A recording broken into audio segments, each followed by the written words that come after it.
Welcome to Elemental Fun, a historical and cultural look of the elements of the periodic table.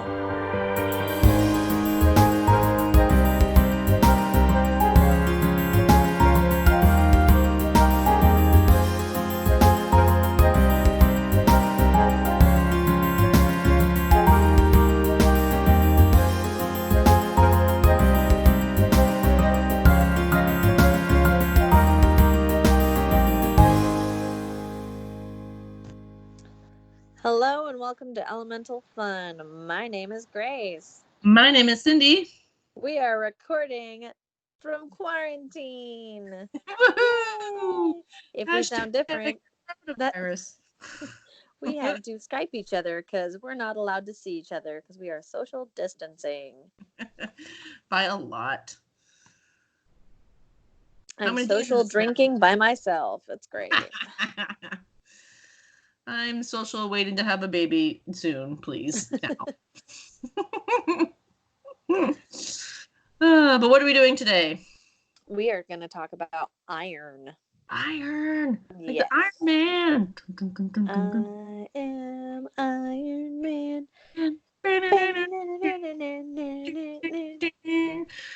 Oh.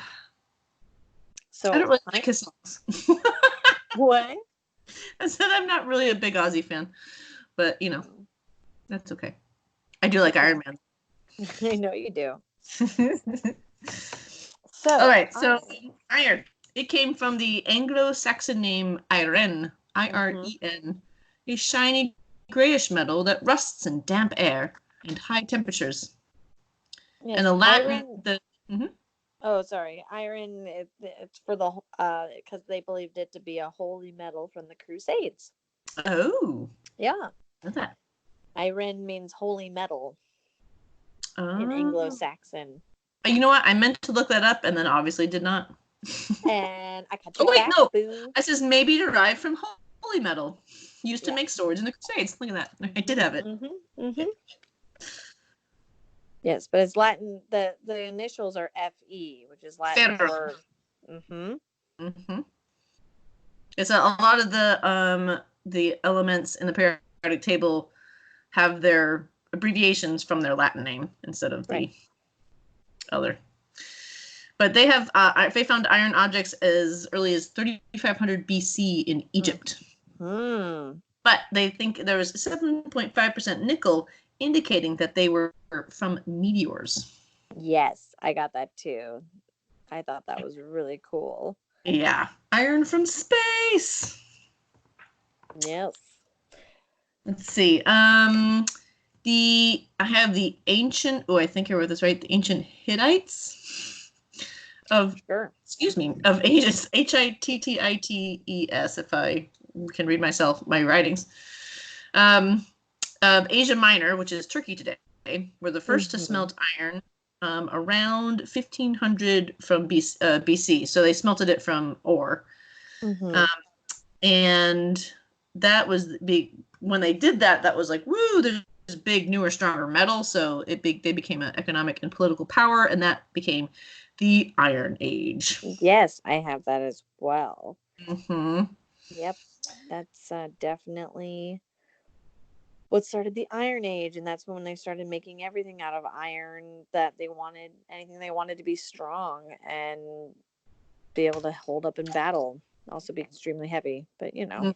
Yeah, I always thought about that in a lot of, you see movies and stuff with all the like full plate armor and stuff like that, and that stuff's like, I don't know how heavy, but 70, 80, 90 pounds. Like, they're really, really heavy. It's just amazing they can walk around, let alone ride horses and do other things. I'm just surprised they don't crush themselves when they like fall off their horse. I know. Or the horse. Like, I feel like I'm a horseback rider, so every time I look at that, like, good God, that poor horse. It's like carrying at least 2 people. You know, it's like, and some of those men are small. Right. Or just riding in that, like, there's not a like comfy, that's not comfy. No. I mean, it's painful to ride a horse. Like, I don't want to ride with a iron saddle basically between my legs. Yeah, there's got to be a lot of chafing, I would think. It's got to be really hot too. Can you imagine? Oh man, Oh, it's just that would it's a conductor. Right. And it's Because I mean it's gonna absorb heat too. It's just gonna be like baking inside your little easy bake oven. mm-hmm. Have you ever heard of Damascene steel or Damascene? I think it's supposed to be Damascene. No. Tell me. But that is some ore had a vanadium in it, another substance, and so when you had the iron and the vanadium together, it was ideal for making swords, and that was a very highly sought after type of sword because it had that particular combination, made it even better for that particular thing. So if you had one of those kind of swords, you were pretty awesome. Wow, I didn't know about that.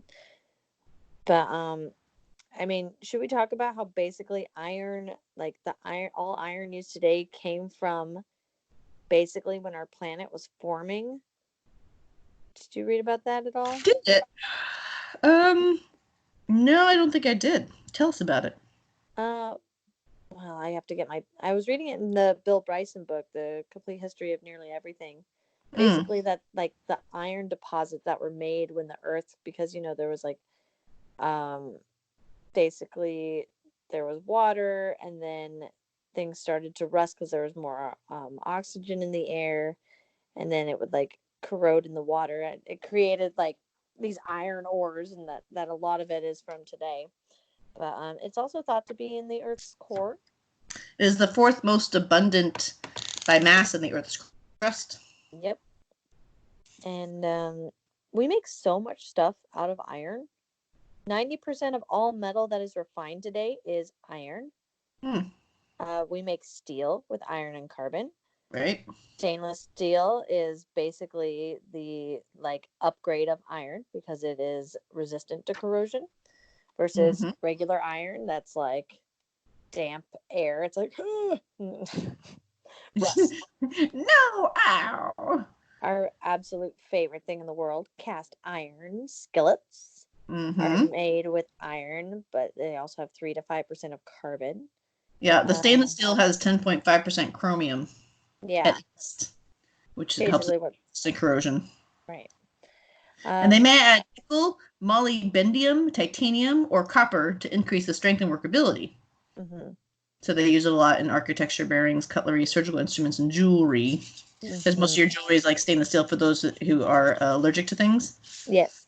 Like me. Stainless steel. Oh, I just didn't know that. Yeah, remember when we talked about nickel, and I'm allergic to that's nickel. Right. Yeah, a lot of people have the nickel allergy. But I don't have anything pierced, so yeah. Cast iron. Oh yeah, the cast iron is cheaper, but it's not as tough as steel. Right. It's a little harder. And it will rust. Yeah. If you've ever done that and you left water too long on your cast iron skillet, rust for you. Yes. But what's really cool though is like so a few years ago when there were really bad fires in central Washington, my grandmother's house burned down, but her cast iron skillet made it out. her whole like house burned to the ground, but her cast iron could at least cook food. Yeah, they like cleaned it off and like could still use it. So well, that's the thing, because the rust is just on the surface, so you can like scrape it, burn it off. Yeah. If you find a cast iron skillet that's has rust on it, you can basically just there are ways to clean it, rebake it, like take it, and you can reuse it. Just take off that kind of top layer. Yep, they're pretty amazing. There's magnets, which are made of iron and different alloys and compounds. Which we wouldn't have compasses if we didn't have magnets. Right, magnetic fields. I was interested in you talked about the alloy steels. So we have you basically get steel and with any other additive. So they put nickel, chromium, vanadium, tungsten, manganese. And that's stronger and tougher than carbon steel that's used in bridges, electricity pylons, bicycle chains, cutting tools, and rifle barrels. So again, we've talked a lot about alloys and other ones where it's you have two different properties of things, and when you put them together, it makes a property of one, better. Like Sid was like with stainless steel to resist corrosion, or adding it to be even stronger to use for bigger structures. So it's pretty neat the way you can put things together to create a new property, bigger, better, faster. Like Iron Man. Oh yeah. And there was wrought iron, which was it was because there was, I remember I did my research a little while ago on this one, but the wrought iron has a low carbon, less than 0.08%, and it's semi-fused mass of iron with fibrous slag inclusions up to 2% of the weight, and the slag are mixed oxides formed in smelting and welding and other processes. So what wrought iron is, it's actually more ductile, soft and fibrous. So a bit more, I guess, malleable is probably not the right word, but it's softer than the other irons. Okay. Yeah. And then they also use iron as catalysts to produce other things. So we've talked a lot about you put a metal catalyst to create some other, to isolate some other element from some other ore or something like that. It's used in the Haber process to produce ammonia, and in the Fischer-Tropsch process for changing syngas, which is hydrogen and carbon monoxide, into liquid fuels. Interesting. And if you add nickel, it increases the durability and it's more resistant to heat and acids. If you add manganese, it increases durability. And if you add tungsten, it maintains hardness at high temperatures. So depending on what you want to use your iron for, you got to add the right thing to make your alloy. Interesting. Let's talk about the biology of iron. Okay. One quick thing we forgot about the history. So it's been around forever, but someone did actually there was a first person to actually explain the different types of iron, to know that we had different ones. So in 1722, the first guy to explain that there are different types of iron is René Antoine Ferdelt de Rémieux. That sounded really good. Thank you. Like really good. I'm not very good with French, so that's good. But he showed that the amount of carbon or charcoal in the steel versus wrought iron versus cast iron was what made them different.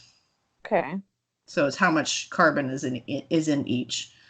And then the Industrial Revolution began that same century. And everybody's like, woohoo! Steel! Iron, steel, let's do everything that way. It's awesome! Okay, yeah, so biologically, it is essential for all life and non-toxic. Yeah. Kind of. We'll get into that. Yeah. Well, there's everything. So we have about 4 grams of iron in our bodies, and we need 10 to 18 milligrams of iron daily. The liver, kidneys, molasses, and brewer's yeast, cocoa, and licorice are good for getting iron. What's something that you also eat, or most people eat almost every morning that's iron fortified? Cereal. Cereal, right. So that's one of the reasons that they put that in there, is because iron is so essential. Because if you do not have iron, you are not going to be able to bind oxygen efficiently to your red blood cells, and therefore not get enough oxygen to your body. Right. So the anemia, if you're anemic, right, the symptoms of that is basically that you're really tired and lethargic. And that's because the iron that's associated with your hemoglobin is what binds the oxygen to the hemoglobin. And that's what delivers all the oxygen to your body. So without that, not so great. And you can have impaired memory and other mental functions. Well, and to donate blood, they check your iron levels. Right. And years ago, when I first started donating blood when I was in high school, they would poke your finger, and then they dropped the the blood sample into this liquid, and if it sunk, it meant you had enough iron. If it didn't, then they would say, oh, but now of course now they're all fancy and they can like put it into like your little swab into a machine and it tells you your iron level. But I remember in high school, I'm like, sink, sink, sink, so I can donate. Mine, of course, would just be like thunk at the bottom. I'm like, yeah, had my cereal in the morning.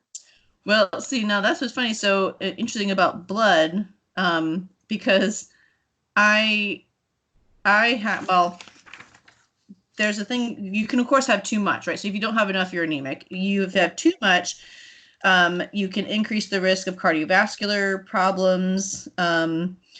Possibly, they're still not exactly sure. Accumulated iron in the brain is linked with Alzheimer's and the hippocampus. Yeah, where the memories. I read about that. Yeah. Basically, like the iron can leach out of your red blood cells, and if it goes into certain other cells, those cells don't know how to get rid of it. And especially in more complex cells like in your neurotransmitters in your brain, they're thinking there's a connection with that in Parkinson's and Alzheimer's. Yeah, it can damage your tissues, and then when those stuff breaks down, you can't form memories, you can't, the neurological issues. Yeah, I read that and I was like, what? Everyone always talks about how iron's so important and non-toxic, and yet here it is. Oh. And yet not so good. So I recently found out that there's a thing called, if you have too much iron buildup, it's called hematochromatosis. Do you have that? And I'm going to. There's one more thing about me. So what's funny is they found out my dad had it. He had too much iron in his blood, and they worry about it. There's a certain point where it builds up too much and can start damaging a lot of your organs. Right. So do you know what the cure for it, not cure for it, but how they deal with it? No. They just do bloodletting. You just give blood. Oh. So it reduces the amount of iron that gets accumulated in it. So periodically he just has to go and just get rid of blood. But you can't donate blood. Well, I can't donate it, but they can take it from me. So they're gonna basically attach leeches to you and like old no, school, not do that. Draw the poison out. We're not doing like leeches here. They'll just take the blood. Just unfortunately they won't be able to use it. But right now, because also I'm a female, every month except right last now? 9 months. Yeah, right now. I could change though, you never know. Just like a fish. Fishes do. But it's because of menstruation and stuff, you're losing blood every month or so. It's not, they'll basically just check my levels for a while. And so the only reason though I know this is because they did. So my dad has it, so I figured, oh yeah, I probably have it just because that's what happens with me. If I have the bad or weird thing that any possibility I could have. But it's a recessive disorder. So you have to have 2 alleles that are recessive to have that trait. So they did a genetic test on my dad, and so they saw that he had that. Okay, fine. Well, then my mom was going in for some other stuff, and she did a sleep study, and she had restless leg syndrome, and that's apparently one of the signs for that is that you have too much iron. And it causes that restless leg syndrome. So they did a genetic test for her. And guess what? She's also got it. So she also is recessive for both of it. So there's 100% chance that I have that. I don't even have to do the genetic test. It's the only options I got. Getting recessive from her, recessive from him. So I will have it eventually. Or at least it's basically, you don't have it till you get to the point where the iron is too high. Right. And so then they'll have to actually do something. So right now they'll just check my levels now knowing that I will eventually have it someday. But yeah, so too much iron. So basically when you go through menopause, that's when it's going to be. Yeah, I know. What's interesting is though my dad has to have the bloodletting done, but my mom, I don't think has to yet. Hers is still not in the worrisome category. And they're both in their 70s. So, it's not really anything dire. You just, good to know about it so you can monitor. Right. But also since we're talking about me, if you're pregnant and you don't get enough iron, you can have small and early babies. That's an important one there. It's not bad for you. Yeah, exactly. I've got plenty. Well, it's funny because like my assistant, she has low iron. I'm like, if I could just give you some of my iron, it would just be perfect. Like that would just be awesome. Just share all of our stuff? Wouldn't it be great?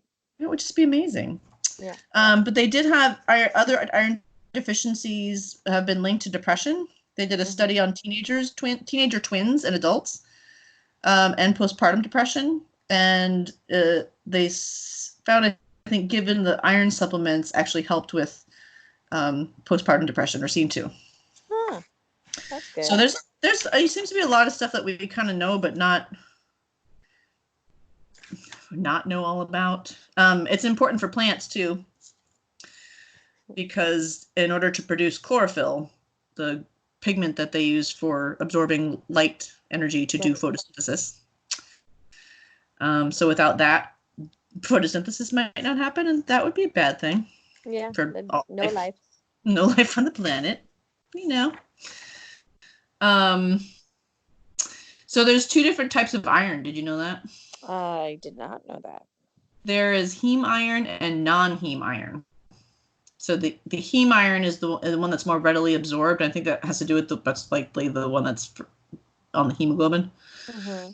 And that is found in meat, fish, and poultry. So you can absorb up to 30% of that. That's why, like, eating meat. That's why, like, vegetarians, if you don't eat meat, you have to find your iron elsewhere, because that's where we get a lot of it from, is meat. Right. The non-heme iron is absorbed less easily, but you find it in things like plants, like spinach, kale, and broccoli. There is some also in meat. Only about 2 to 10% of that is absorbed. But foods rich in vitamin C can help absorb non-heme iron. So that's one of those where that's why a lot of vitamins and minerals are really important, because maybe not necessarily directly, but they are important indirectly because they help you absorb other things that you need. Right. So if you want iron-rich foods, go for beef, turkey, chicken, pork, seafood, shrimp, clams, oyster, tuna, spinach, peas, broccoli, sweet potato, string beans, whole wheat bread, enriched rice, beans, lentils, tomato paste, tofu, and molasses. Tomato paste. Apparently, those are specifically tomato paste. I don't know if they modify the paste. Iron fortified tomato paste. Specifically tomato paste, not tomatoes. So I don't know. Funny. Yep. Well, is that all for biology? Well, so that's also why our blood is red. Because of iron. Yeah, because the iron and the oxygen. Yeah, if I think it's the horseshoe crab that has copper instead of iron. Right, we talked about that and how it has blue blood. Exactly. So I said something really disturbing, like, I wish I could stab a horseshoe crab. And I'm like, wait, no, I don't want to do that. I'm like, I sound creepy. Okay, never mind. Back up. No, sorry, check. No, just kidding. Well, okay. There is a lot of cultural references to iron. So if you're done with biology, I've got. Yeah, I have random cool facts and some natural abundance stuff. So you can do whichever. Do natural abundance, and then I'll go into my culture. Cool, and then I can add some cool facts if they line up. Yeah. So, as you mentioned before, the core is thought to be mainly iron, along with nickel and sulfur. The most common ore is hematite, and I believe that's the one. Isn't that the one where like a lot of jewelry is made out of hematite? That's shiny, magnetic. Shiny. I think. But it's found widely in other minerals like magnetite and taconite. They commercially make it with a blast furnace where they heat the hematite or the magnetite with coke, which is carbon, and limestone, which is calcium carbonate. And that equals pig iron. I don't know why. Just is. So pig iron is 3% carbon and other impurities, and that's used to make steel. About 1.3 billion tons of crude steel is made each year. There are 4 different allotropic forms, which means 4 different structural forms or patterns of it. There's the ferrites. Again, back to that ferrum Latin name for it. Alpha, which is the magnetic form, and then beta, gamma, and omega. Oh. So we have a couple different options for your iron, should you need. In 2007, an iron-rich water plume was found in the South Atlantic Ocean at one of the hydrothermal vents. Yeah. And what's really interesting is phytoplankton, which are the little plants, microscopic plants that do photosynthesis and produce oxygen and feed the entire food web of the ocean. Right. And we get about 50% of our oxygen from phytoplankton. Right. So really important. Iron fertilization is really important for them. So they need those iron. They need iron in order to function correctly. And they thought that so if we talking about climate change, if we put trying to find a way to suck up extra carbon dioxide, right? Photosynthetic organisms would do that because they use carbon dioxide to do photosynthesis. Right. So they're looking at fertilizing the oceans with iron that would increase the algae, that are the phytoplankton, which would then help suck up extra carbon dioxide.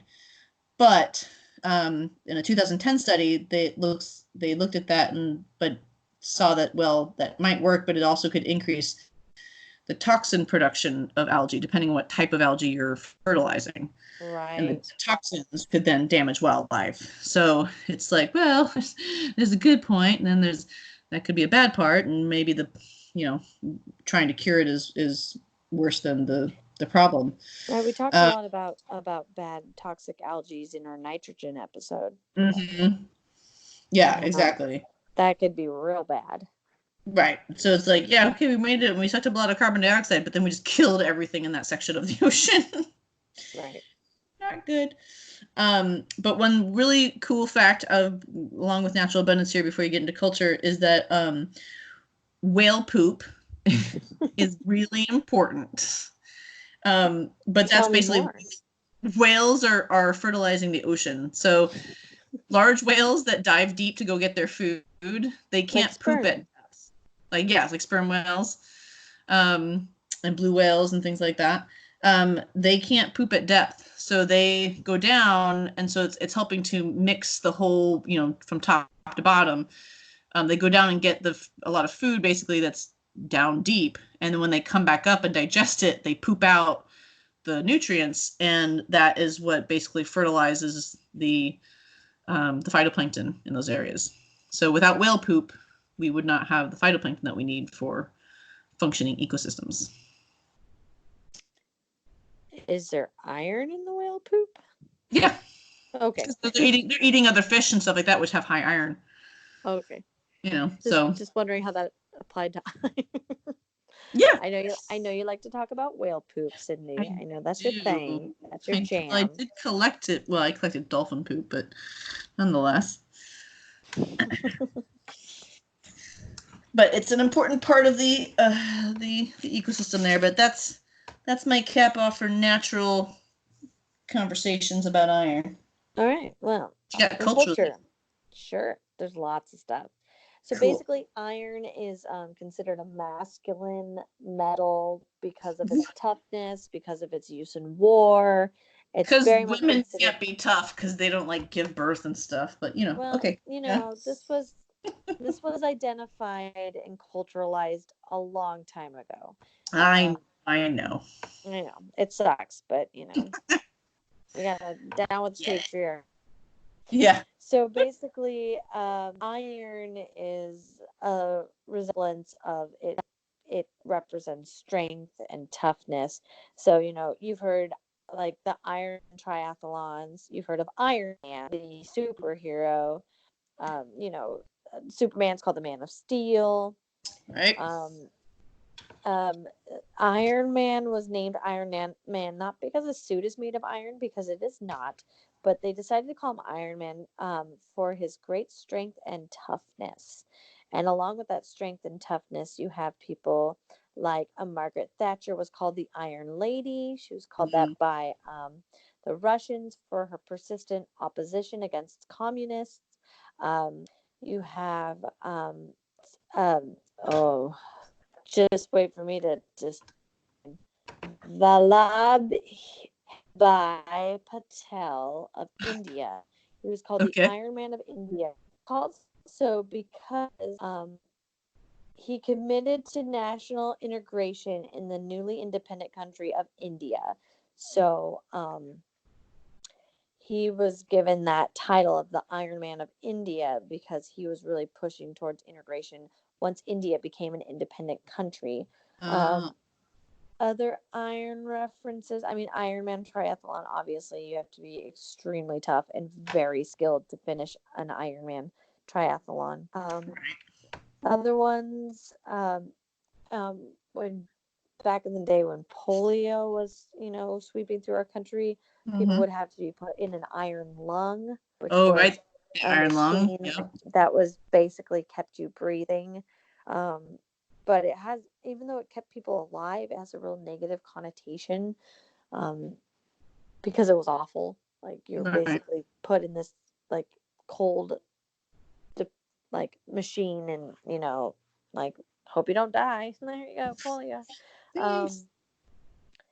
Mars is the red planet because it's rusted iron. So lots of iron oxide. It's 2 times the amount that's in the Earth's crust. Right. Greater than 2 times, Fool's gold is iron pyrite, which is iron sulfide. So, anytime you hear about fool's gold in movies or in books, basically it has that shiny, almost gold-like quality, but it's a lot tougher. And in Pennsylvania, there's the Pennsylvania Steel Company that started in 1866 in Pittsburgh, which they started to identify themselves as the Steel City. And they got an NFL team named after them, the Pittsburgh Steelers. Steelers, right. So, iron. They wouldn't be called the Steelers if it wasn't for iron. I didn't even think about it. That seems silly that I didn't put that together, but that makes sense. So, yeah. Did you know that there's an iron pillar in Delhi, India? Indy? That's Indy, Yeah. It's very independent. It's from 400 AD, though. It's a focus feature film. It stood since 400 AD with very little corrosion due to the unique composition of metals, but it's iron based. I didn't know about that. Yeah, it's pretty neat.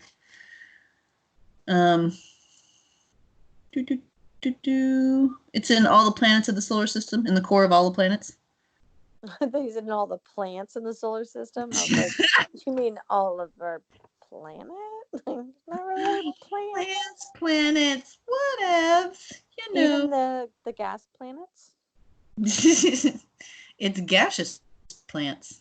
No, I don't know. It just said in the core of all planets of the solar system. So I would say it's the heaviest element formed in the core of stars.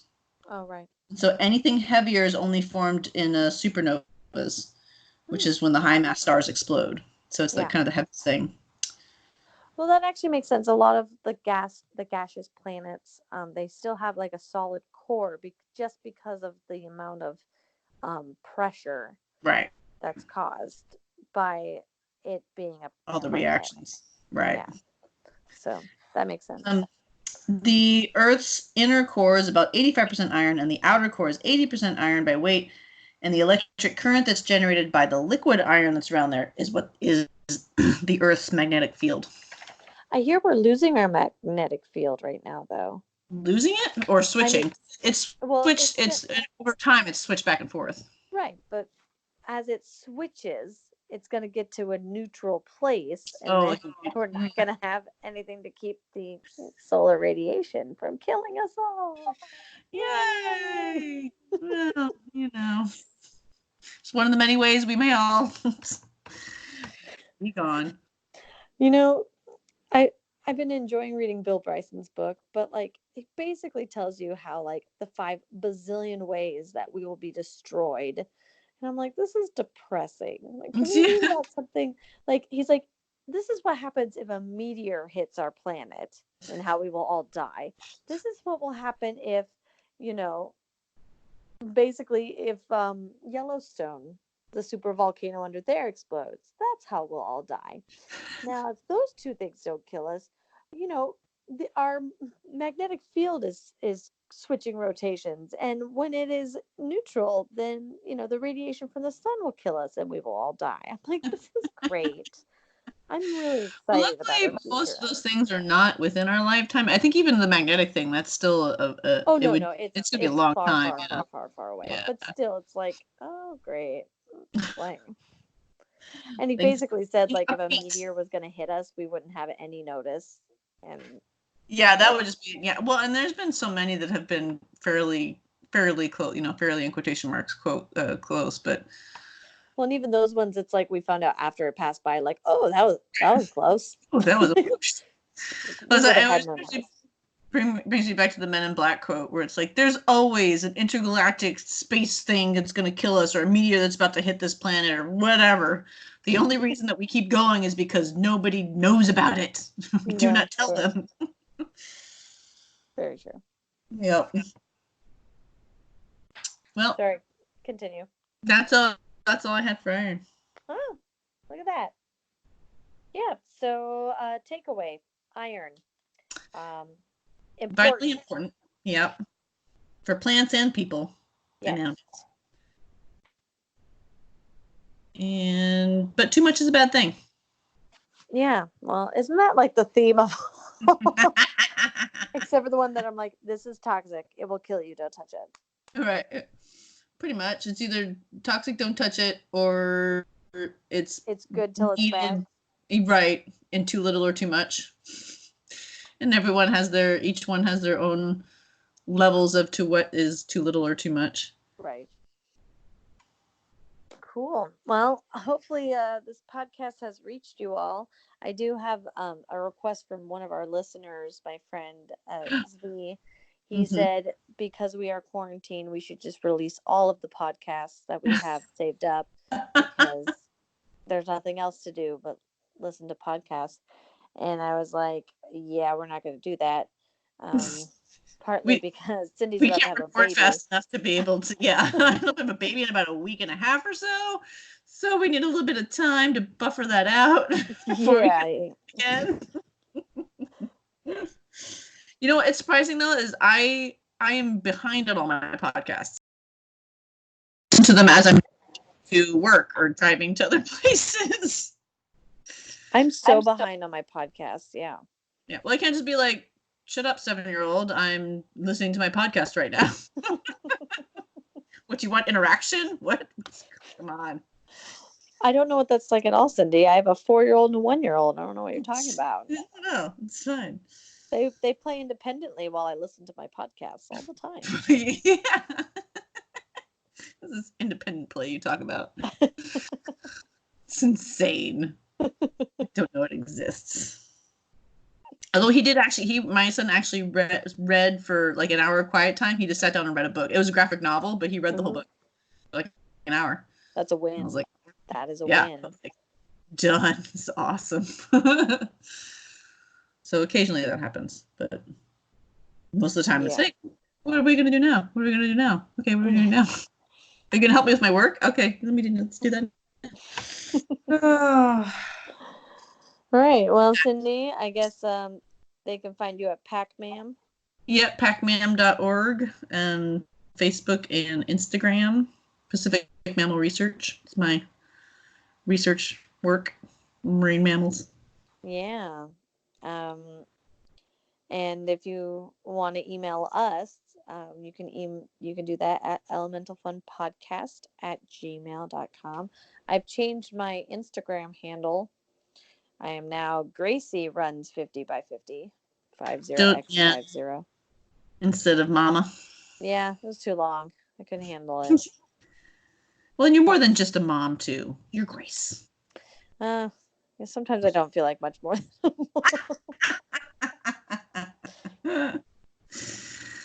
It's great.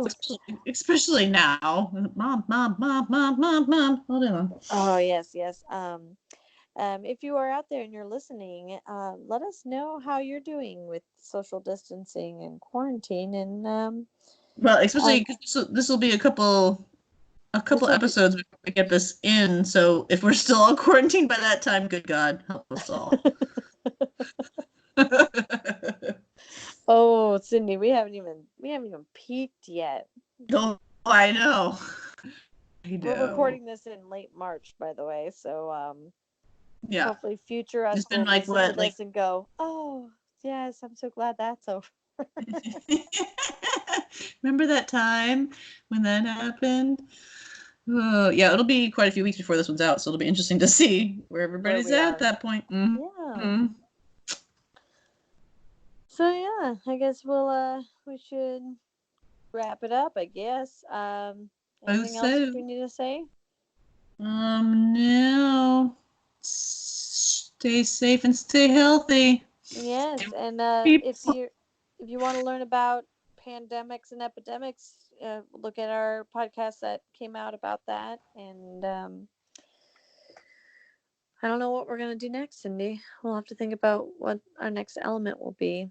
Yeah, I'll have to look at our chart. Periodic table where we have these things everything crossed off. Like, right, I've gotten rid of this one and that one and that one. Now what's next? Yeah. I'll have to decide. We've got lots of good choices still, so. This is true. So many elements, a little time. Really, there's no time. Even though we're trapped in our houses right now, there's no time. Still no time. We're recording at 10:30. 10:30 at night. Yeah. Via Skype, so this is our life. Hey, we made it work. We did it. That's the important part. Hopefully it recorded. It's still recording, so hopefully we'll find out. All right. So I guess that's all. Yeah. Please like, share, subscribe. Tell people via social media. Don't actually go and see them. Or yell at them from across the way. Be like, "Hey, Karen, if you're bored in your house, listen to this podcast. It's awesome."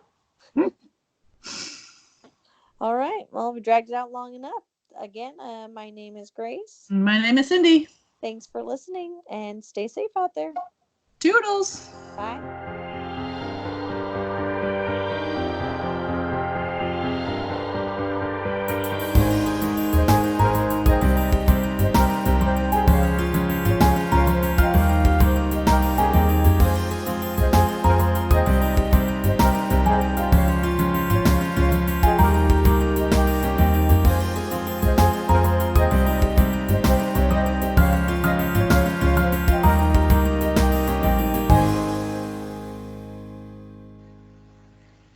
I've been plugged in now. Can you hear me? You're kind of spotty. That's not good. I don't like being spotty. Sorry.